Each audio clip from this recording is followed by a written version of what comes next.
2001 সালে অষ্টম জাতীয় সংসদ নির্বাচনের মাধ্যমে বিএনপি জামায়াত নেতৃত্বাধীন 4 দলীয় জোট সরকার গঠন করেছিল। ওই সময়ে সারা দেশে জামায়াত ইসলামী ও ছাত্র সংগঠনের রমরমা রাজনৈতিক উত্থান ছিল চোখে পড়ার মতো। কিন্তু ওই রমরমা সময়েও ঢাকা বিশ্ববিদ্যালয় ক্যাম্পাসে জামায়াত ইসলামীর ছাত্র সংগঠন ইসলামী ছাত্র শিবিরকে দেখা যায়নি। তবে জোট সরকারের শেষের বছর সর্বশেষ 2006 সালে ক্যাম্পাসে মিছিল সমাবেশ করেছিল ইসলামী ছাত্র শিবির। দীর্ঘ 17 বছর তাদেরকে ক্যাম্পাসে দেখা যায়নি। 2008 সালের 29শে ডিসেম্বর অনুষ্ঠিত নবম জাতীয় সংসদ নির্বাচনের মাধ্যমে আওয়ামী লীগ সরকার ক্ষমতায় আসলে পুরোপুরি কোণঠাসা হয়ে পড়ে সংগঠনটি। বৈষম্য বিরোধী ছাত্র আন্দোলনের নেপথ্য শক্তি ইসলামী ছাত্র শিবির হলেও সংগঠনটি কৌশলগত কারণে নিজেদের লুকিয়ে রেখেছিল। কিন্তু 112 দিন পর 22শে সেপ্টেম্বর থেকে ঢাকা বিশ্ববিদ্যালয়ে ক্লাস শুরু হওয়ার আগের দিন 10টি ছাত্র সংগঠনের নেতাদের সঙ্গে মতবিনিময় করেছে বিশ্ববিদ্যালয় কর্তৃপক্ষ। তবে মতবিনিময় সভায় ডাকা হয়নি আওয়ামী লীগের ছাত্র সংগঠন বাংলাদেশ ছাত্রলীগকে। 2 পর্বে অনুষ্ঠিত ওই মতবিনিময় সভার প্রথম পর্বে চমক ছিল জামায়াত ইসলামের ছাত্র সংগঠন ইসলামী ছাত্র শিবিরের অংশগ্রহণ। শুধু তাই নয়, বৈষম্য বিরোধী ছাত্র আন্দোলনের সমন্বয়ক সাদিক কায়েম নতুন পরিচয়ে ইসলামী ছাত্র শিবিরের সভাপতি হিসেবে প্রকাশ্যে আসেন। প্রসঙ্গত, ঢাকা বিশ্ববিদ্যালয় ক্যাম্পাসে ছাত্র রাজনীতি সহ সব ধরনের রাজনীতি নিষিদ্ধ হতে যাচ্ছে এমন আলোচনা সামনে আসার পর আজ ছাত্র সংগঠনগুলোর সঙ্গে মতবিনিময় করল বিশ্ববিদ্যালয় প্রশাসন। বিশ্ববিদ্যালয়ের উপাচার্য নিয়াজ আহমেদ খানের কার্যালয়ে 2 সহ উপাচার্য মামুন আহমেদ ও সাইমা হক বিদিশা, কোষাধ্যক্ষ জাহাঙ্গীর আলম চৌধুরী ও প্রক্টর সাইফুদ্দিন আহমেদ উপস্থিত ছিলেন।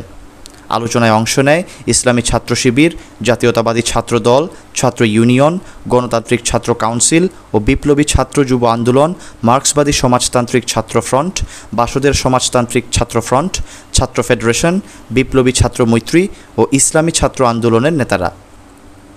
ঢাকা বিশ্ববিদ্যালয়ের ইসলামী ছাত্র শিবিরের সভাপতি সাদিক কায়েম বলেন, আমরা সব ছাত্র সংগঠনকে নিয়ে একটি সংলাপের আয়োজন করতে বলেছি, যেখানে শুধু ফ্যাসিবাদের দোসর ছাড়া সব ছাত্র সংগঠন আসবে। বিশ্ববিদ্যালয় প্রশাসন খুব দ্রুতই সংলাপ আয়োজন করার কথা বলেছে। সেই সংলাপ এবং শিক্ষার্থীদের প্রত্যাশার আলোকে তারা একটি সিদ্ধান্তে আসবেন।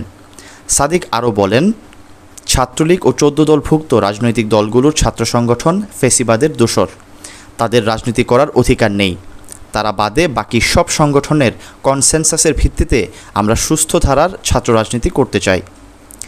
এদিকে ছাত্র শিবিরকে সভায় ডাকা নিয়ে এবং 1990 সালে বিশ্ববিদ্যালয়ের পরিবেশ পরিষদের চুক্তি বাতিল হয়ে গেল কিনা সে বিষয়ে সভায় প্রশ্ন তোলেন ছাত্র ইউনিয়নের বিশ্ববিদ্যালয় শাখার সাধারণ সম্পাদক মাইন আহমেদ।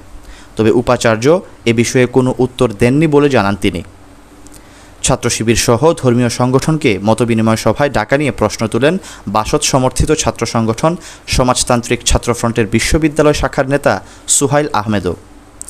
এদিকে ইসলামী ছাত্র শিবির ঢাকা বিশ্ববিদ্যালয় শাখার সভাপতি ও বৈষম্য বিরোধী ছাত্র আন্দোলনের সমন্বয়ক সাদিক কায়েম তার টাইমলাইনে দীর্ঘ স্ট্যাটাসে উল্লেখ করেন, ফ্যাসিস্ট শোষণ শুধু ছাত্র রাজনীতি নয়, রাজনীতির সংজ্ঞাই পাল্টে দিয়েছে।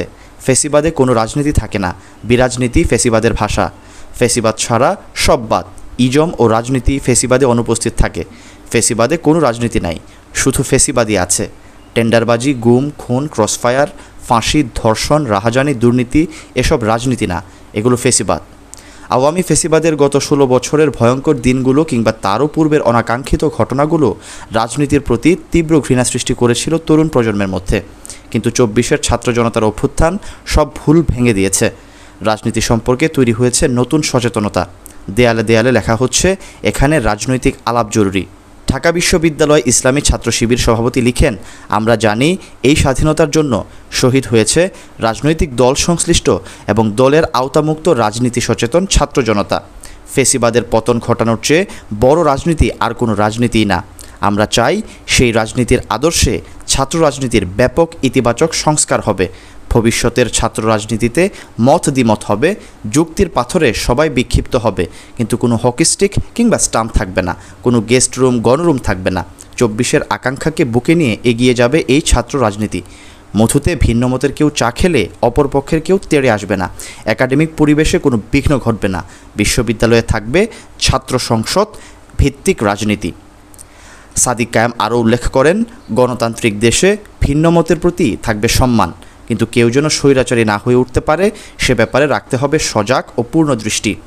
এই রাজনৈতিক সংস্কারে অবশ্যই ২৪-এর শহীদদের আশা আকাঙ্ক্ষার প্রতিফলন থাকতে হবে, তা না হলে ভেস্তে যাবে আমাদের এই স্বাধীনতা। প্রসঙ্গত, ইসলামী ছাত্র শিবির ঢাকা বিশ্ববিদ্যালয় শাখার সভাপতি সাদিক কায়েমের গ্রামের বাড়ি খাগড়াছড়ি শহরের বাজার এলাকায়। তিনি খাগড়াছড়ি বাইতুস শরফ জব্বারিয়া আদর্শ মাদ্রাসা থেকে দাখিল এবং পরবর্তীতে চট্টগ্রামের বাইতুস শরফ থেকে কামিল পাশ করেন। সাদিক এরপর ভর্তি হন ঢাকা বিশ্ববিদ্যালয়ের রাষ্ট্রবিজ্ঞান বিভাগের ২০১৬-১৭ সেশনে। সেখান থেকেই তিনি স্নাতক ও স্নাতকোত্তর সম্পন্ন করেন। Syed Sakib, BNA news 24।